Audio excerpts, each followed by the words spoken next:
I was telling a story about the devotion of a cow. So how a cow can also have a devotion. So it was the year 1447.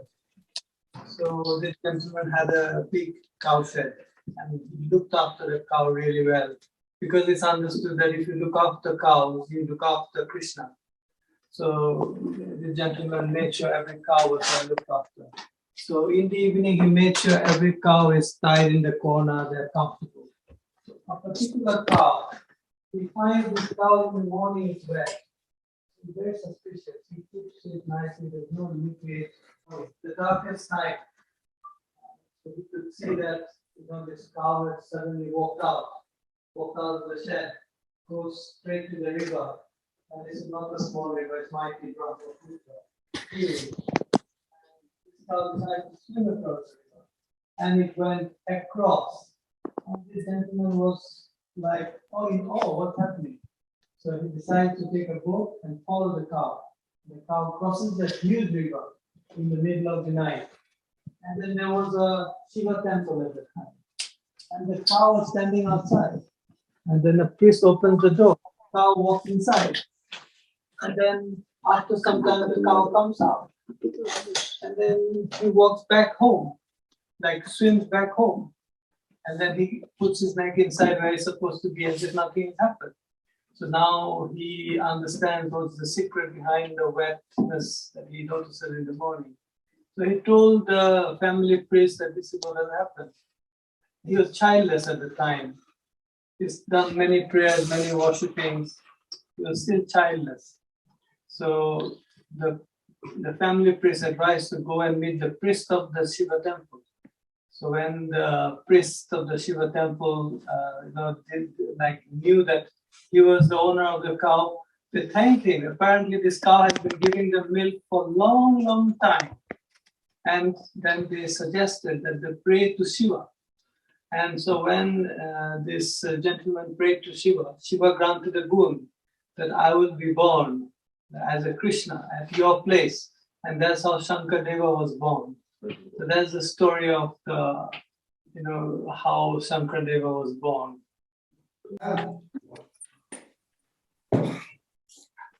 Ankaran saw my work, I think, at one of the hospitals. I've got my work in several of the hospitals in Leicestershire and all over the place, actually. But he saw my work and came to my house and gave me a subject to do a painting. And he wanted to last a long time, have a flavour of the Indian culture. So I did all the paintings I've done on wood. Some I did on marine ply with artist quality oils. And the preparation was on this marine plywood, I gave it 2 coats of paint and coated the painting surface, the sides and the rear of the painting. And then I hand sanded the white surface and I put a sketch on the painting,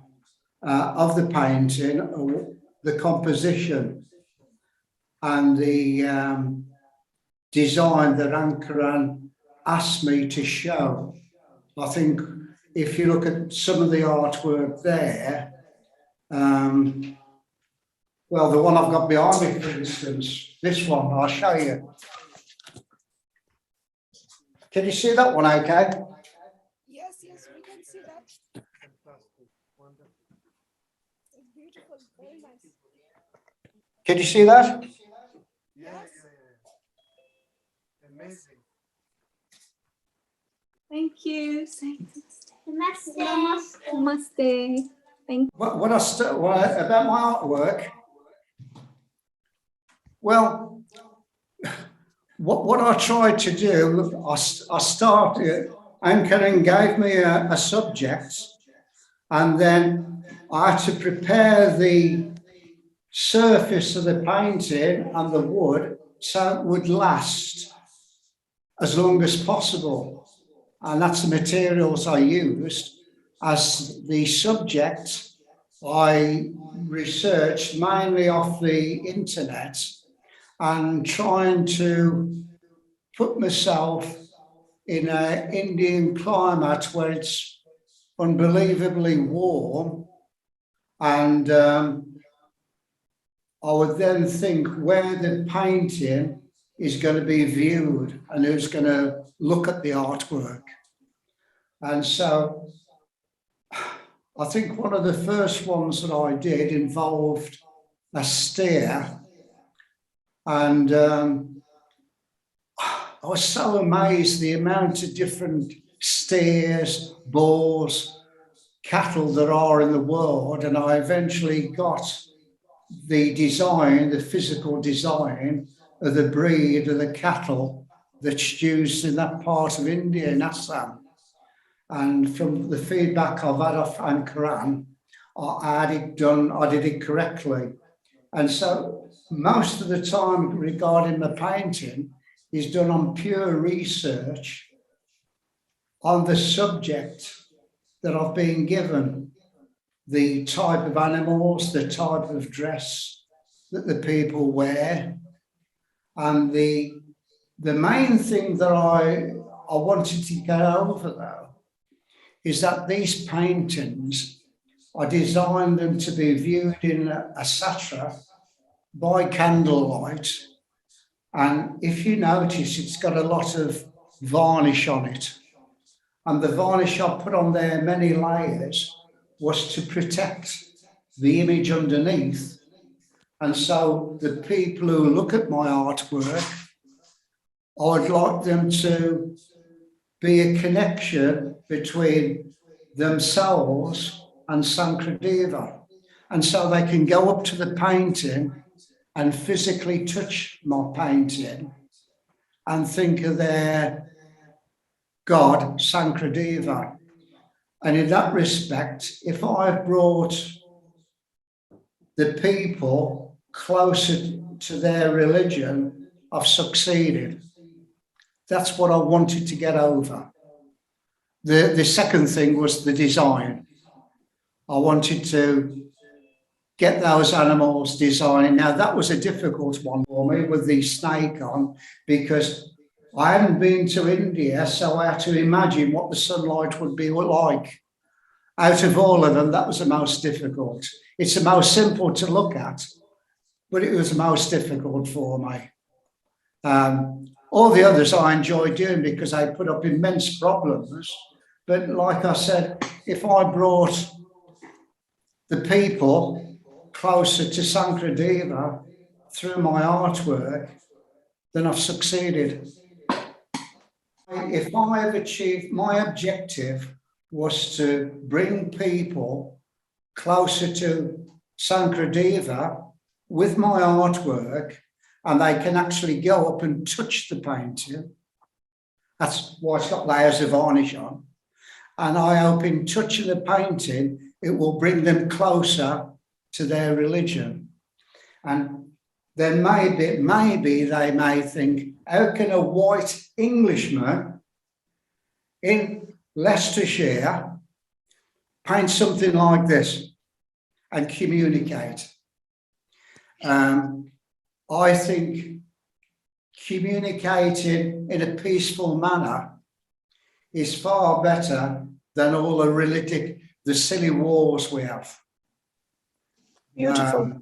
Absolutely right. I'd rather be friends with people and help people, and I think most people would feel that way.